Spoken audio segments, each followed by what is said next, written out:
Mesdames et messieurs, mes chers concitoyens, le président de la République a réuni aujourd'hui en fin d'après-midi un comité de clowns, d'astrologues et de joueurs de flûte à bec pour un apéro scientifique d'urgence afin de discuter, au regard de la situation actuelle, d'un tout nouveau protocole sanitaire.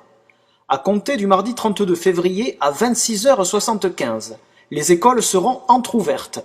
L'accès se fera en crabe, dans les conditions normales de 50 élèves par classe, en respectant toutefois une distanciation de 15 mètres entre chaque individu, le port du masque étant également renforcé par celui d'un collier de gousse d'ail que le personnel éducatif et les enfants devront garder toute la journée.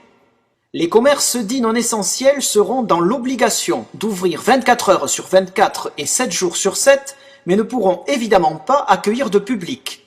Concernant les activités extrascolaires, les sports de balle ne dépassant pas la taille d'une pastèque resteront praticables à la condition de ne jamais entrer en contact avec le ballon. Les jeux de raquettes seront quant à eux autorisés avec des moufles. Pour les personnes en télétravail, ils pourront continuer à se rendre au bureau entre 5h12 et 5h14 du matin en montgolfière ou à dos d'âne. Les dromadaires seront tolérés pour les territoires d'outre-mer. Les natifs du signe astrologique Bélier, Balance et Taureau pourront effectuer leurs achats de première nécessité s'ils se rendent au supermarché munis d'une tongue au pied gauche uniquement en pas chassé ou en roulade pour les Sagittaires. Pour les personnes nées entre 1834 et 1956, une année bissextile, qui souhaiteraient promener leur canard après 23h30, ils devront se munir d'une dérogation signée par le pape ou la Sainte Vierge. Par ailleurs, dans un souci d'apaisement, la chanson de Serge Lama « Je suis malade » sera retirée des programmations radiophoniques et des plateformes de téléchargement. Les fans du chanteur seront, quant à eux, placés immédiatement en garde à vue, et ce jusqu'à nouvel ordre.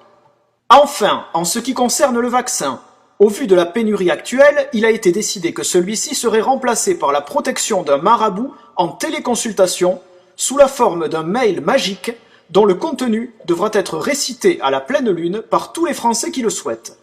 Des traductions de la formule en anglais et en zoulou seront également disponibles pour se protéger contre les variantes du virus. Nous espérons que ces mesures exceptionnelles approuvées par le Conseil scientifique permettront, à défaut de lutter efficacement contre l'épidémie, d'occuper les Français jusqu'à ce que nous trouvions autre chose. Merci, bonsoir.